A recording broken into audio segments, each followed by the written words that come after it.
We need more of what this wheelbase has. I've received the Asetek Forte for review some 3 years ago, more or less, at the same time with the very controversial competition, the Fanatec Clip Sport DD+. In the environment back in 2023 surrounding Fanatec made normal arguments in the comment section, more like, my dad beats your dad for some reason. And those arguments in the comment section weren't really about the wheelbase's strong points, anything but that. So today I'm going to give you my very long-term experiences with the Asetek Forte, why it's worth considering, what is the underrated feature of it that should be in every single wheelbase that exists right now, but for some reason, nobody copies it. Asetek sent the Forte 4 review. I also have an affiliate link with them, but as always, all opinions are my own, as it's going to be apparent.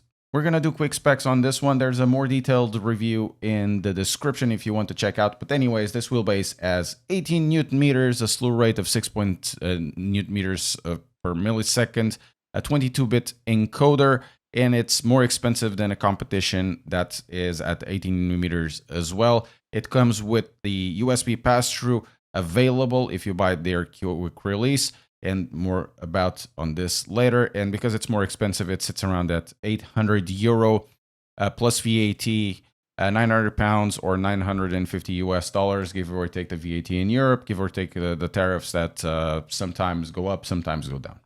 Like I said, I've covered most of the details of this wheelbase in the review, link in the description. But long story short is that you should subscribe and press like to the channel. I'm trying to get 100,000 subscribers. And also check the channel sponsor, Coach Dave Academy.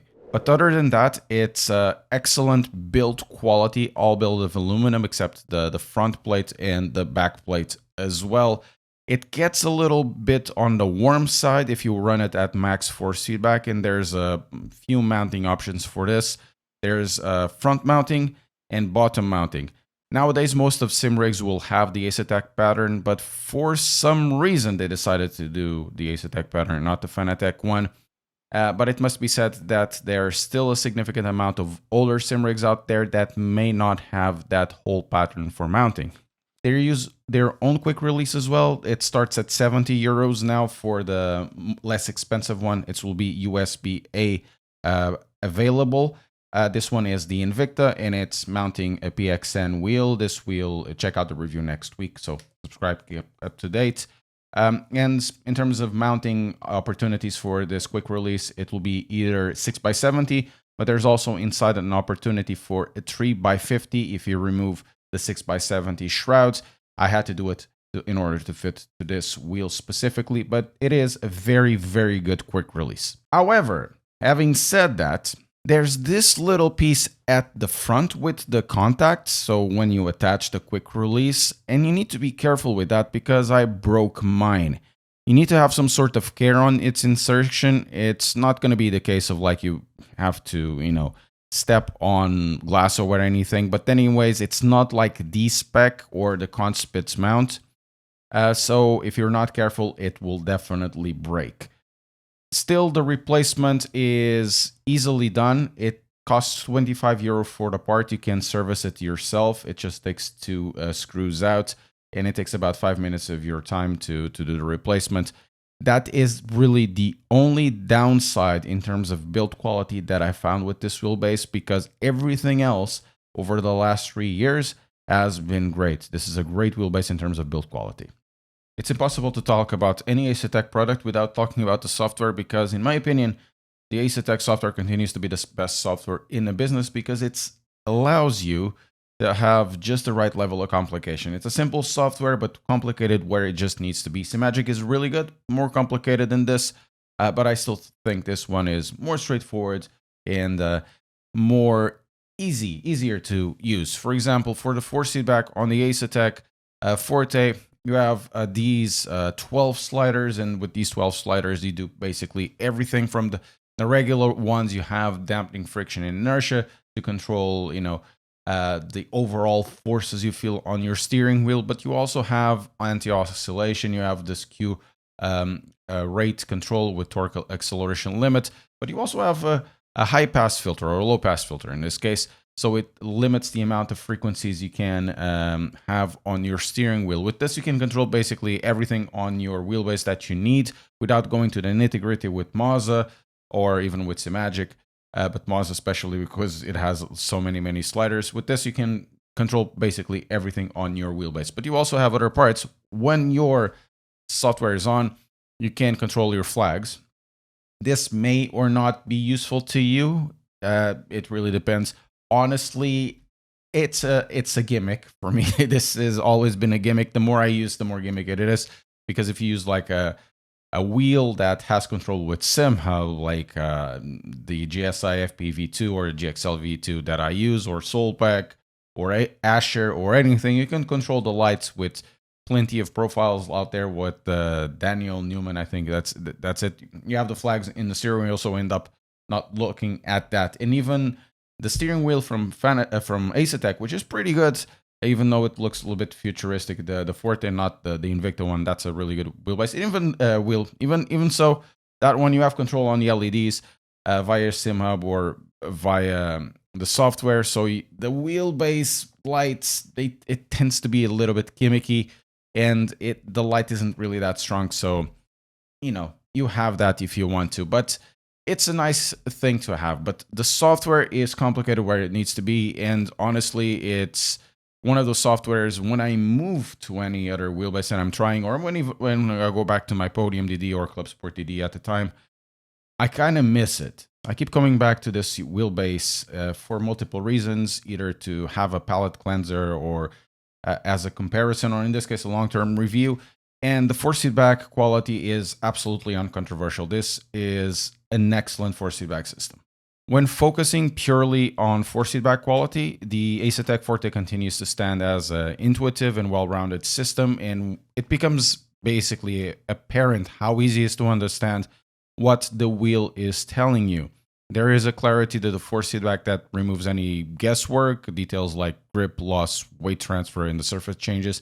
It really comes through in a way that feels natural rather than exaggerated or overly filtered, and the software helps out a lot with that. That's why I love the software that much. What's impressive is that simplicity doesn't really mean it's lacking any detail. It still delivers plenty of depth, from small surface textures to heavier forces under load, but it never feels overwhelming. You don't have to spend ages tuning it to get something usable out of it.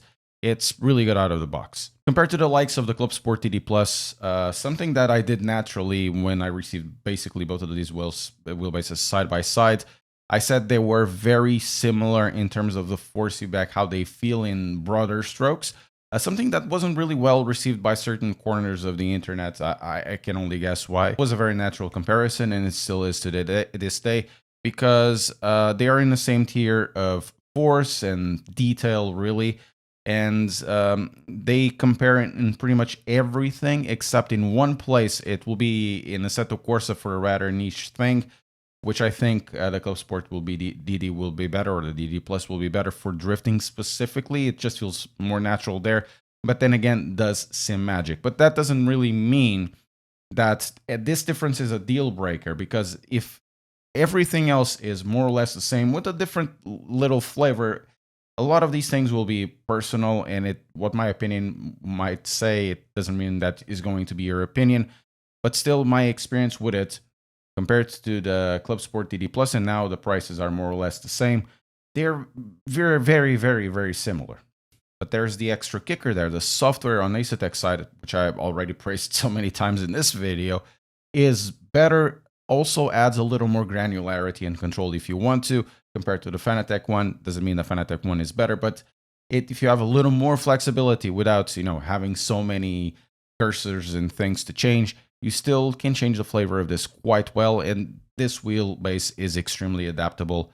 There's nothing wrong with it. What is the standout feature of the Forte is quite simple. It's how this wheelbase treats the USB system, and I don't understand how nobody has copied this or had the intention to do something like this, because a lot of wheelbases out there, and I include Simagic and Conspit on this, you look at the back of it, you see USB ports, but apparently nope, it's a tease. You cannot use it as a USB hub. It's only CAN bus. for some reason, even though Simagic has like 7 USB ports. But for this, the USB treats you with respect. This wheelbase treats you with the respect you deserve. From the front, you have the USB-A on this mount. So you connect it, and the wheelbase will actually deal with the USB-A in the data into the PC. And that also includes the USB ports at the back. Everything will be going through that USB cable. It's not like Simagic that if you want to use their QRA system, you have to use a secondary USB. No, everything here is treated with the utmost respect for your USB. You can use a lot of stuff with it. I connect the shifters. I can connect pedals over there. I can also connect my Stream Deck, and I have done it. You have to use some sort of adapters to do so. And this has enough power. I'm not going to promise you this is going to be PD power delivery.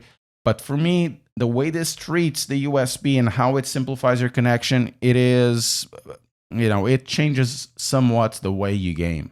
Even though there's newer things out there, it doesn't mean that this wheelbase is dated. By far, it is really, really not. It's not really the case with direct drives. Direct drives since 2022, 2021. Basically, they don't get really dated that much. And this one keeps the beats, has basically almost the same specs. It has a very good shaft system, doesn't feel cogged or anything. And even if it felt, the software is really that good to the point it doesn't really matter. So it's easy to recommend this. And if you are looking for a wheelbase that is high quality, force feedback, great software, good features, you can have a look at this one because I think you're going to like it.